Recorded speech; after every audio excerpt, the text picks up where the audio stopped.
Çox gülməlidir. Ana qaranlıqda masadakı kibrit qutusunu axtararaq dedi. Yəqin səsdən qorxmuş siçanlardır. İnanmıram ki, burada siçovul ola. O kibritlə şamı yandırdı və hamı şamın titrək işığında bir-birinə baxdı.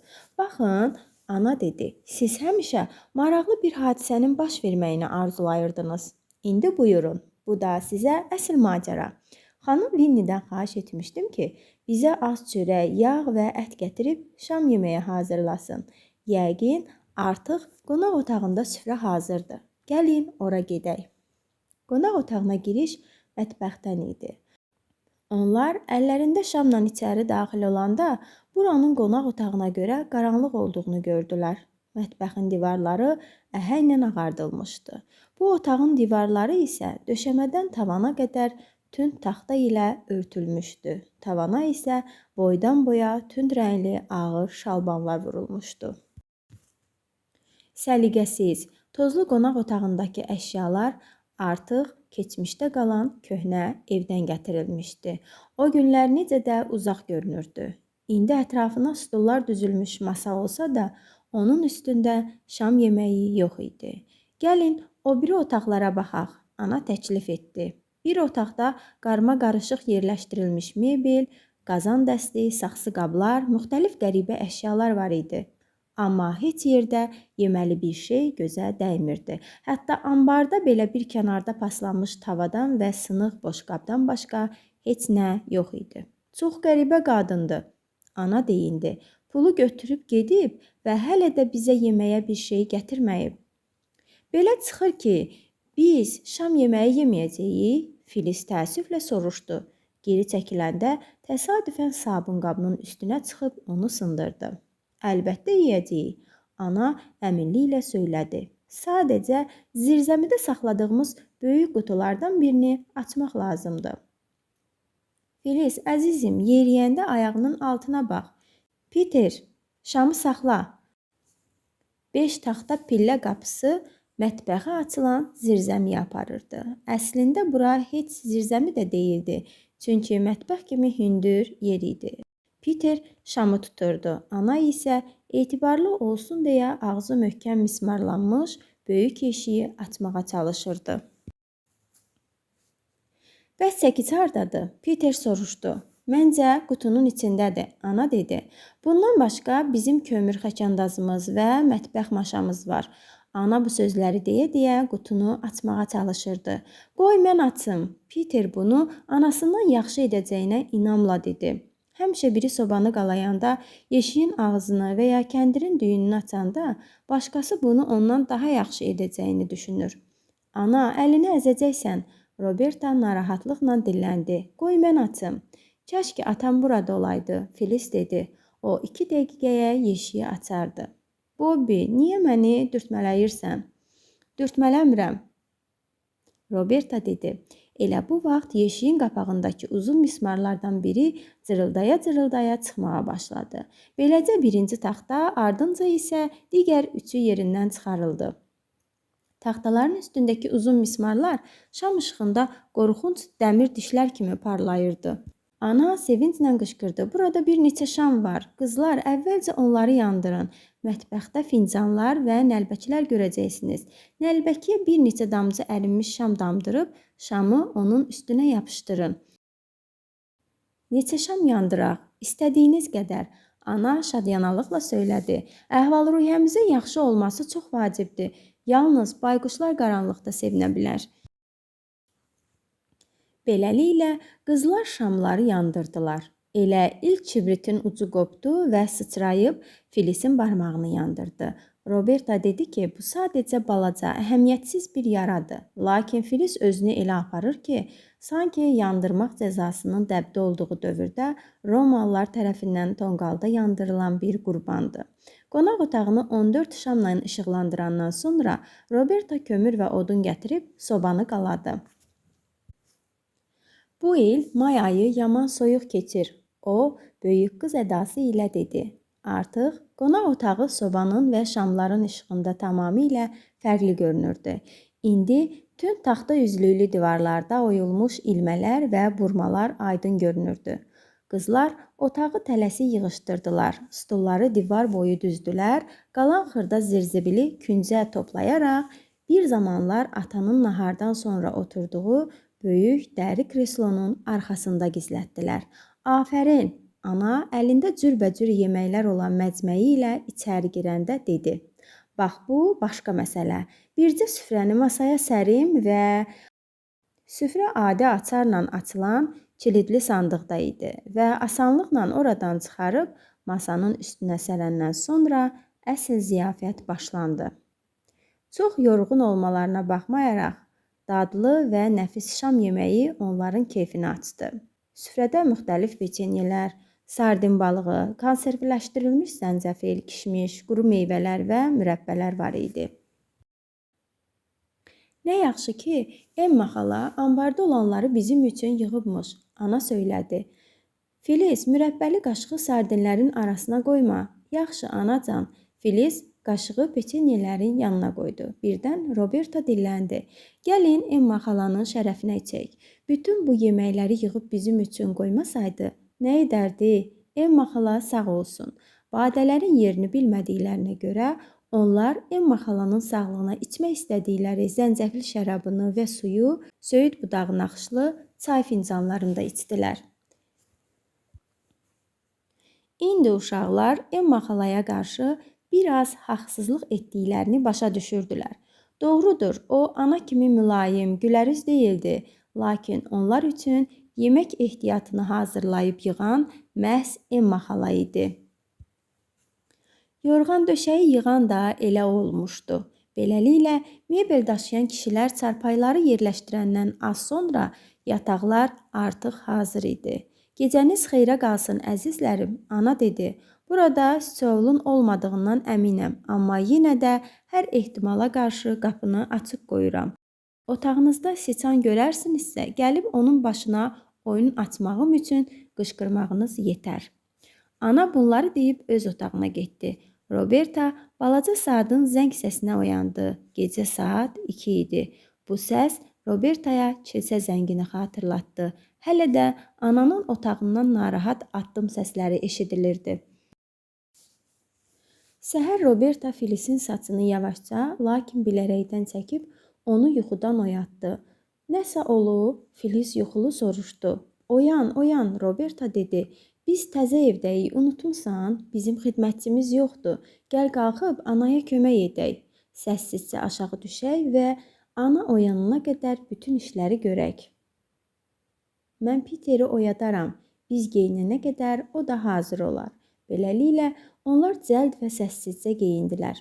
Uşaqların otağında su yox idi. Buna görə də onlar yuyunmaq üçün aşağıya, həyətdəki su nasosunun yanına getdilər. Biri nasosu vurarkən digəri yuyunurdu. Bu zaman ətrafa sıçrayan su uşaqlara xüsusi zövq verirdi. Bu, əlüzyanda yuyunmaqdan daha əyləncəlidir, Roberta söylədi. Daşların arasındakı ot, damdakı mamır, ətrafdakı güllər, bütün bunlar necə də maraqlıdır. Arxa mətbəxin damı çox alçaq idi. Qamışdan olan bu damın üstündə mamır, dovşan kələmi, kəvər və başqa bitkilər var idi. Bura bizim villamızdan dəfələrlə gözəldir, Filiz dedi. Mən bağı görmək istəyirəm. Bağ haqqında fikirləşmək hələ tezdir, Roberta həvəslə söylədi. Gedək işə başlayaq. Uşaqlar sobanı yandırıb çaydanı odun üstünə qoydular. Sonra isə qab-qacağı süfrəyə düzdülər. Onlar lazım olan qabların hamısını tapa bilməsələr də, saxsı külqabını duzqabı, yeni tavanı isə çörək qabı əvəzinə qoydular. Bütün bu işləri bitirəndən sonra yenidən həyətə çıxdılar. İndi bağa gedə bilərik, Peter dedi. Onlar evin ətrafında bir neçə dəfə dövrə vursalar da bağı tapa bilmədilər. Arxasında tövlələr və fermalar yerləşən bu evin qalan 3 tərəfi düzənlik ərazi idi. Gecə onların gözünə bağ görünməsinə baxmayaraq, evi düzənlikdən ayıran bağ filan mövcud deyildi. Bura dağlıq yer idi. Aşağıda dəmir yolu xətti və qaranlıq tunel görünürdü. Stansiyanı isə görmək ümumiyyətlə mümkün deyildi. Dərənin üstündən hündür sütunlu körpü uzanırdı. Bağı unudun, gəlin aşağı düşüb dəmir yoluna baxaq. Bəlkə keçən qatarları görə bilərik, Peter dedi. Biz onları buradan da görə bilərik. Gəlin oturub baxaq, Roberta təklif elədi. Onlar təpənin ətəyində otların arasındakı böyük yastı daşlardan birinin üstündə oturdular. Saat 8-də ana onları axtarmaq üçün çölə çıxanda üçünün də günəşin isti şüaları altında çəmənlikdə qucaqlaşıb yatdığını gördü. Uşaqlar sobanı yandırıb üstünə çaydanı qoyanda saat hələ 6-nın yarısı idi. Ancaq saat 8 tamama qədər soba artıq sönmüş, çaydandakı su isə qaynayıb qurumuşdu. Çaydanın dibi isə tamamilə yanıb qopmuşdu. Bundan başqa süfrəni hazırlayarkən qab-qacağı yumağı da unutmuşdular. Eybi yox, ana dedi. Az qala yadımdan çıxacaqdı. Mən başqa bir otaq tapmışam. Ora çox gözəldir. Qazanda çay üçün su da qaynatmışam. Unudulmuş otağın girişi mətbəxdən idi. Dünən gecə qaranlıqda onlar həmin girişi dolabın qapısı zənn etmişdilər. Bu balaca dördkünc otaq idi. Masanın üstündə soyuq mal əti, çörək, yağ, pendir və piroq var idi. Səhər yeməyinə piroq əladır ki, Peter sevincindən qışqırdı. Bu ətli yox, almalı piroqdur, ana söylədi. Əslində biz onu dünən şam yeməyində yeməli idik. Xanım Winnie kiçik bir məktub da yazıb.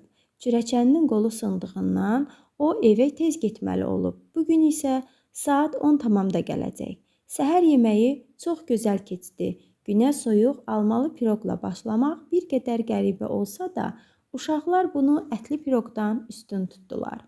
Bu səhər yeməyindən çox nahara bənzəyir. Peter boşqabını əlavə yemək üçün anaya uzadarkən dilləndi. Axı biz bugün tezdən qalxmışıq. Onlar bütün günü əşyaları yeşiklərdən çıxarıb yerbəyer etməklə məşğul oldular. O yan bu yana qaçmaqdan yorulmuş 6 balaca ayağın sahibləri paltarları, qab-qacaqları və digər əşyaları yığışdırırdılar. Günortadan sonra ana dedi. Bugünlük bəsdir. Mən şam yeməyində cümrah olmaq üçün 1 saatlığa uzanıram. Uşaqlar bir-birinə baxdılar. Hamısının üzündə eyni ifadə vardı. Uşaqlar haqqında olan bütün ensiklopediyalara görə bu ifadənin mənası eyni yozulurdu və 2 hissədən ibarət idi. Sual və cavabdan. Sual: biz hara gedirik? Cavab: dəmir yoluna. Beləliklə onlar dəmir yoluna tərəf getməyə başladılar. Elə yola təzəcə çıxmışdılar ki, səhər axtardıqları bağı gördülər. Tövlələrin arxasında qalmış bu bağ hündür hasarla əhatələnmişdi. İndi bağ heç maraqlı deyil. Ana mənə onun yerini göstərmişdi.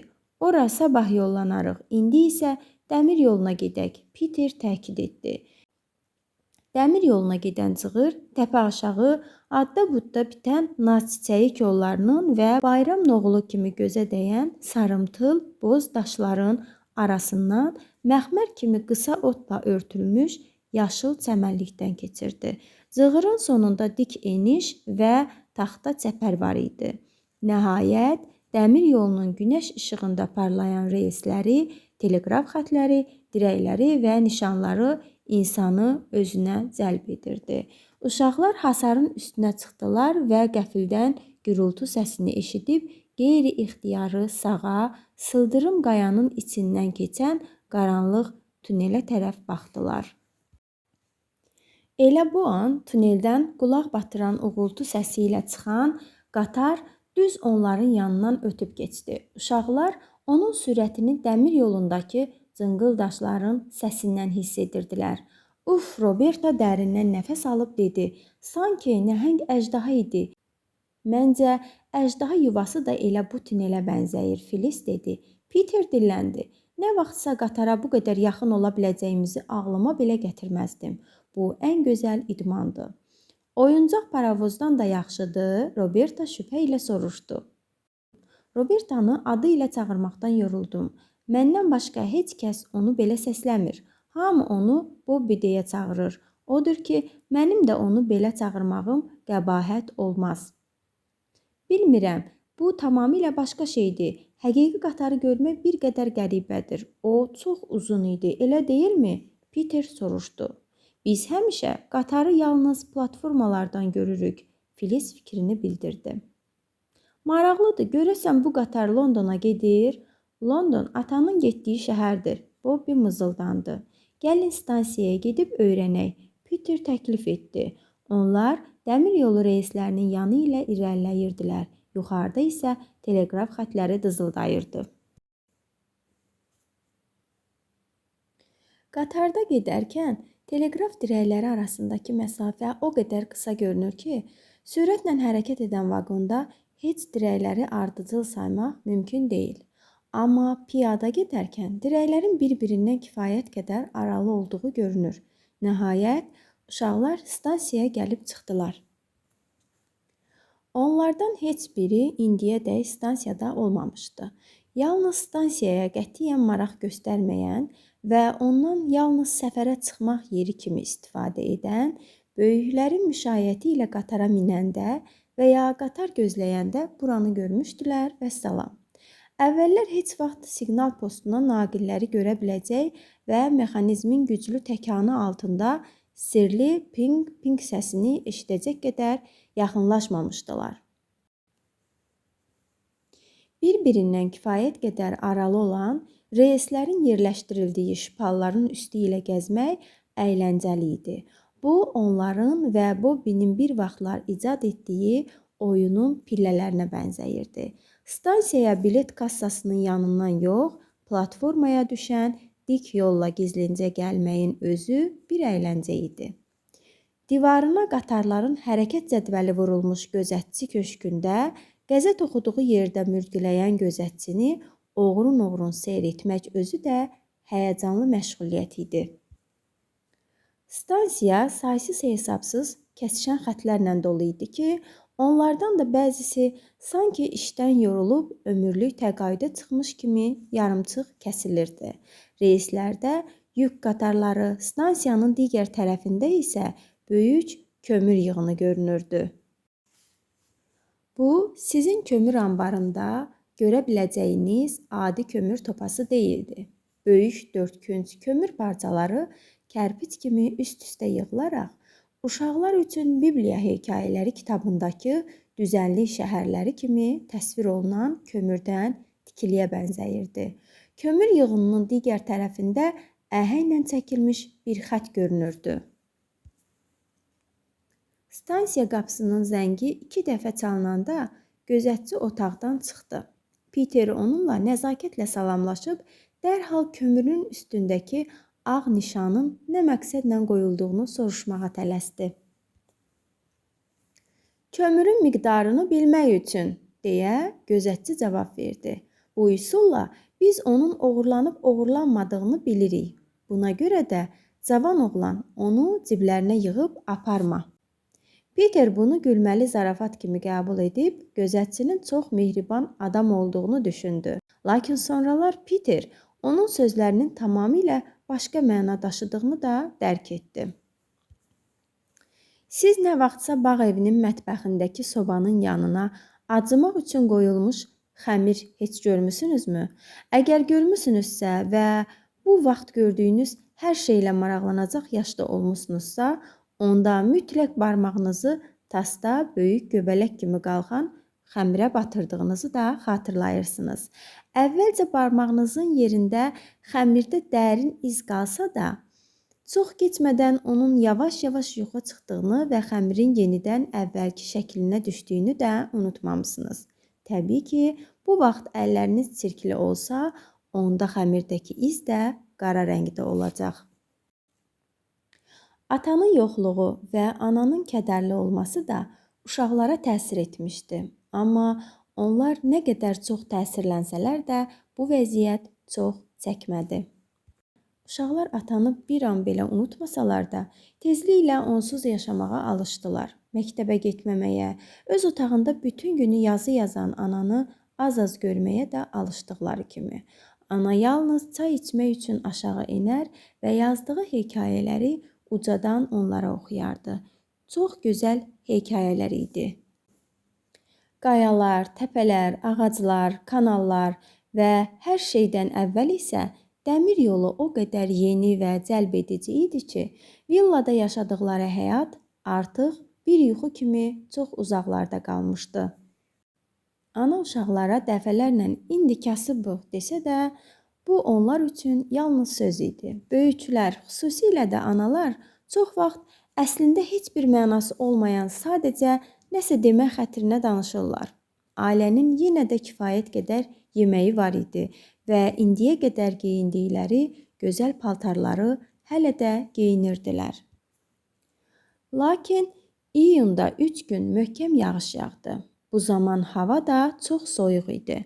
Hamı üşüyürdü deyə heç kəs evdən çölə çıxa bilmirdi. Günortaya yaxın uşaqlar ananın otağına qalxıb qapını döydülər. "Nə olub?" Ana içəridən soruşdu. "Ana," Bobbi ananı səslədi. "Sobanı yandıra bilərəm? Mən bunu bacarıram." Ana dedi. "Xeyr qızım, biz iyunda sobanı yandıra bilmərik. Kömür elə bahadır ki, əgər üşüyürsünüzsə, çardağa çıxıb oynayın. Beləcə bədəniniz isinəcək." "Amma ana, soba qalamaq üçün çox kömür lazım deyil ki. Bizim buna imkanımız yoxdur quzum." Ana söylədi. "İndi gedin oynamağa. Mən çox məşğulam." Ana son zamanlar həmişə məşğuldur. Filiz Peterə pıçıldadı. Peter cavab vermədi. O düşüncəli şəkildə çiyinlərini çəkdi. Lakin heç bir fikir qulduru çardaqdakı sığınacağından ayıra bilməz. Bu quldur isə Peter idi. Bobbi onun sağ əli, sadiq oğru dəstəsi və eyni zamanda Filizin valideyni idi. Filiz əsir götürülmüş və böyük bəxşiş, noxud dənələri qarşılığında buraxılmış xanım idi.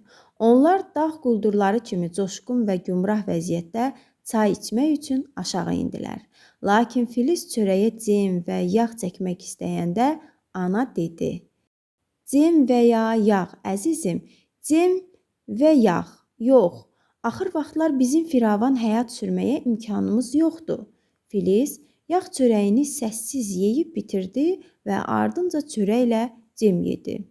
Peter fikirli-fikirli çayını qarışdırırdı. Uşaqlar çay süfrəsindən sonra çardağa qayıdanda Peter bacılarına dedi. "Mənim bir fikrim var." "Nə fikir?" Onlar nəzakətlə soruşdular. "Sizə deyə bilmərəm." Peter gözlənilmədən cavab verdi. "Lap yaxşı," Bobbi dedi. "Heç demə," Filiz söyləndi. "Qızlar həmişə səbirsiz olurlar," Peter dedi. "Bəs görəsən oğlanlar necə olurlar?" Bobbi kinayə ilə söylədi. "Sənin axmaq fikirlərin mənə maraqlı deyil. Bir gün biləcəksiniz," Peter səbrini basıb dedi. "Əgər bu mübahisə etmək həvəsiniz olmasaydı, deyərdim ki, fikrimi alicənablıqdan sizə söyləmirəm. İndi isə sizə ümumiyyətlə bu barədə başqa heç nə deməyəcəm. Bax belə." Həqiqətən də Peterin ağlına gələn şeyin nə olduğunu demək üçün dilə tutmaq kifayət qədər vaxt apardı və nəhayət o dedi.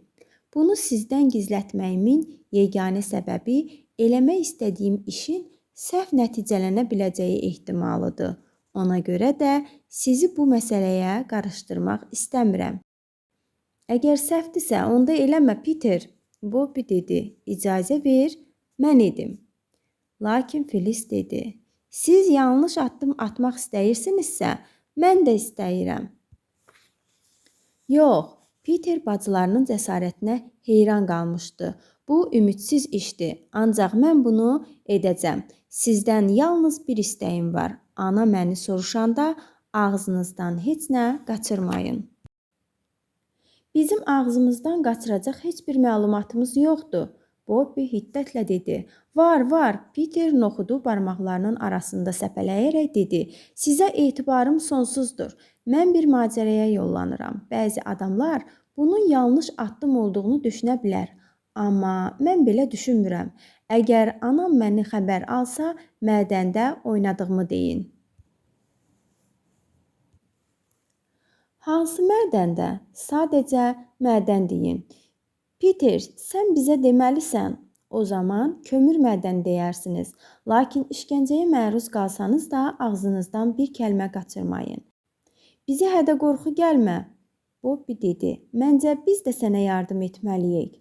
Əgər mən kömür mədəni tapsam, Kömürü daşımağa yardım edən elə siz olacaqsınız deyə Peter söz verdi. İstəyirsənsə sirrini heç demə, Filiz dedi. Bacarırsansa saxla, Bobby dedi. Şübhəsiz saxlayacağam, Peter söylədi. Hətta ciddi qayda qanun olan ən intizamlı ailələrdə belə çay mərasimi ilə şam yeməyi arasında asudə vaxt olur. Petergilin ailəsində də olan həmin vaxt ərzində ana adətən nəsə yazardı. Xanım Winnie isə həmin vaxt evinə gedərdi. Ağlına macəra ilə bağlı fikir gələndən 2 gün sonra Peter axşam tərəfi qızları gizlicə yanına çağırdı. Yaxın gəlin, dedi. Roma arabasını da gətirin. Onların Roma arabası adlandırdığı əşya uzun illərdən bəri çardaqda tozlanıb qalmış köhnə uşaq arabası idi. Uşaqlar onu yağlayıb saz vəziyyətə gətirəndən sonra velosiped kimi əla idarə olunmaqla yanaşı, həm də səssiz hərəkət etməyə başladı. Cəsur rəhbərinizi təqib edin, Peter dedi və stansiyaya tərəf yollandı. Stansiyanın yaxınlığında, çəmənliyin ortasında bir cərgə qaya yüksəlirdi. Sanki uşaqlar kimi qayalar da stansiyaya böyük maraqla tamaşa edirdilər. 3 qayanın arasındakı balaca dərədə süpürgə və böyürtkən kolları bitirdi. Peter pedalı basıb kolluğun ətrafında fırlanaraq dedi. Bu da müqəddəs Peter mədənindən ilk kömür. Biz onu araba ilə evə daşımalıyıq. Dəqiqlik və sürətli çatdırılma yolu ilə. Bütün sifarişlər ehtiyatla həyata keçirilməlidir. İstənilən formalı kömür parçaları daimi müştərilərin tələblərinə uyğun olaraq kəsilir. Uşaqlar kömürü arabaya yığmağa başladılar. Hamısını yükləyəndən sonra bir hissəsini boşaltmalı oldular. Çünki kömür elə ağır idi ki, onu 3 uşağın təpəyə qaldırması mümkün deyildi. Peter şalvarının kəmərini arabanın tutacağına bağlayıb, bir əli ilə də ondan möhkəm yapışıb dartır, qızlar isə arabanı arxadan itələyirdilər. Uşaqlar Peterin mədənindəki kömürü 3 dəfəyə evə gətirdilər və ananın zirzəmdəki kömür ehtiyatına əlavə etdilər. Bundan sonra Peter geriyə tək qayıtdı. O evə döndükdə üst başı qapqara, özü isə qəribə vəziyyətdə idi. Mən bir daha kömür mədənimə gedəcəyəm. Sabah axşam biz yenə araba ilə kömür gətirəcəyik, dedi. Bir həftə sonra xanım Winnie anaya sözarası dedi ki, axırıncı dəfə aldıqları kömür yaman bərəkətli çıxıb. Pilləkanda qucaqlaşaraq bu söhbəti dinləyən uşaqlar özlərini gülməkdən birtəhər saxlayıb, sevinir və sakitcə bir-birlərini təbrik edirdilər. Onlar bir neçə gün əvvəl Peterin kömür mədəni fikrinə şübhə ilə yanaşdıqlarını tamamilə unutmuşdular. Lakin bir gecə stansiyanın rəisi yay tətili zamanı dənizkənarı gəzinti üçün olan köhnə səndəllərini geyinib, əhənglə nişanlanmış iri kömür topasının saxlanıldığı həyətə gizlicə daxil oldu və gizlənərək siçan güdən pişik kimi oğrun-oğrun nəyi isə gözləyirmiş kimi ətrafa göz gəzdirməyə başladı. O, qarşıdakı topanın üstündən xışıltı səsi gəldiyini hiss etdi. Sonra isə həmin yerdə balaca bir qaraltının xəlvəti eşələndiyini sezdi. Stansiya rəisi balaca dəmir bacası olan vaqonun kölgəsində gizlənmişdi. Birazdan həmin qaraltı eşələnməyi dayandırıb, topanın kənarına yaxınlaşdı. Ehtiyatla aşağı düşdü və yerdən nəsə qaldırdı. Elə bu zaman stansiya rəisi titrək əllərində kömürlə dolu kisəni tutan Peterin gödəkçəsindən möhkəm yapışdı. Nəhayət səni tutdum, balaca oğru, stansiya rəisi dedi. Mən oğru deyiləm, Peter bacardığı qədər bərkdən qışqırdı. Mən kömür mədənçisiyəm. Get bu nağılı başqasına danış, stansiya rəisi dedi. Amma bu həqiqətən də belədir, Peter cavab verdi. Az danış, avara, onu tutan adam dilləndi. Mənimlə stansiyaya gedirik. Yox, qaranlıqdan istirablı çığırtı səsi eşidilirdi. Lakin bu Peterin səsi deyildi.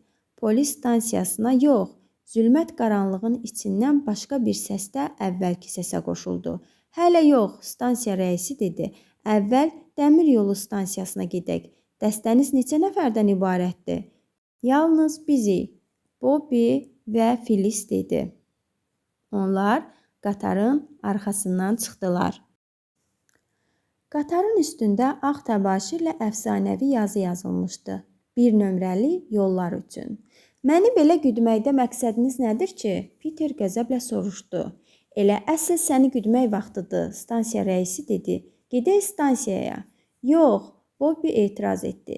Bizə nə edəcəyinizə burada qərar verin. Peter qədər biz də günahkarıq. Biz kömürü daşımağa kömək edirdik və onu haradan götürdüyünü də bilirdik. Xeyr, sizin günahınız yoxdur, Peter dedi. Var, biz hər şeyi bilirdik. Sadəcə sənə mane olmamaq üçün bunu bildirmirdik, Bobby dedi. Peter hövsələdən çıxmışdı. O, kömür axtarırdı. Axtardığını da təsadüfən tapdı. Onu evinə daşımağa çalışarkən tutuldu. İndi isə budur. Artıq bacılarının hər şeyi bildiyini, sən demə onun planından xəbərdar olduqlarını öyrəndi. Buraxın məni, o hirsləndi. Mən qaçmayacam. Stansiya rəisi Peterin yaxasını buraxdı. Kibrit yandırdı və onun işığında uşaqlara diqqətlə baxdı. Axı niyə? O təəccübləndi. Siz 3 bacada yaşayan uşaqlarsınız, gözəl geyinmisiniz. Məni başa salın. Bu hərəkəti niyə etdiniz? Deyin görüm, siz heç kilsədə olmamısınız? Siz bilmirsiniz ki, oğurluq günahdır. O artıq daha mülayim danışırdı.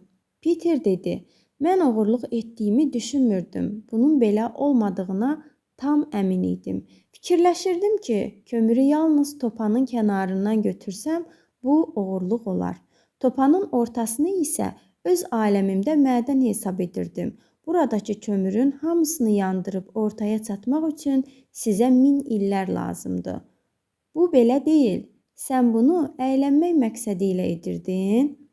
Bu ağırlıqda yükü təpənin başına sürmək elə də əyləncəli deyil məncə. Peter acıqla dedi. Bəs onda niyə? Stansiya rəisinin səsi o qədər yumşalmışdı ki, Peter cavab verdi. Yağış yağan günü xatırlayırsınız? Anam dedi ki, indi ocaq yandırmaq üçün tezdir. Hava soyuq olanda bizim köhnə evimizdə həmişə ocaq qalanardı və bəsdir, Bobby pıçıldayaraq onun sözünü kəsmək istədi. Yaxşı, stansiya rəisi əlini çənəsinə aparıb fikrə getdi. Mən nə edəcəyimi bilirəm və bu məsələni bir daha nəzərdən keçirəcəyəm. Lakin yaddan çıxarma, cavan oğlan, oğurluq oğurluqdur. Mənə aid olan sənin deyil. Sən bunu istəsən də, istəməsən də. İndi isə marş buradan evə. Demək istəyirsiniz ki, bizə heç nə etməyəcəksiniz. Siz əla adamsınız. Peter sevindi. Siz çox mərhəmətlisiniz. Bobby səsləndi. Siz alicənabsınız. Filiz əlavə etdi. Yaxşı, yaxşı, stansiya rəisi dilləndi. Bundan sonra uşaqlar oradan ayrıldılar. Mən sizinlə danışmıram. Siz casus və satqınsınız. Peter bacıları ilə təpəyə qalxarkən deyinirdi. Amma bütün olanlara baxmayaraq qızlar çox şad idilər. Axı Peter polis idarəsinə yox, onlarla birlikdə sərbəst və sağ-salamat 3 bacaya gedirdi. Buna görə də bacılar onun sözlərinə qətiyyən əhəmiyyət vermirdilər. Biz axı sənin qədər günahkar olduğumuzu etiraf etdik. Bobby nəzakətlə dedi. Nə qədər desəniz də bilirsiniz ki, bu heç də belə deyil. Amma yenə də nəticə eynidir. Filiz əlavə etdi. Deyingən olma, Peter. Sənin sirlərinin asan olması bizim günahımız deyil. Deyə Peterin əlindən tutdu. Peter etiraz etmədi. Hər halda, indi zirzəmidə kifayət qədər kömürümüz var. Peter dilləndi. Ay aman, Bobby dedi. Məncə bu bizim sevinməyimiz üçün səbəb hesab olunmaz. Bilmirəm, Peter ruhlanaraq dedi. Mən hələ də mədənçiliyin bir cinayət olduğuna əmin deyiləm. Lakin qızlar bunun həqiqətən məhz belə olduğuna əmin idilər. Onlar həm də şübhə etmirdilər ki, Peter boynuna almasa da əslində bacılar kimi düşünür.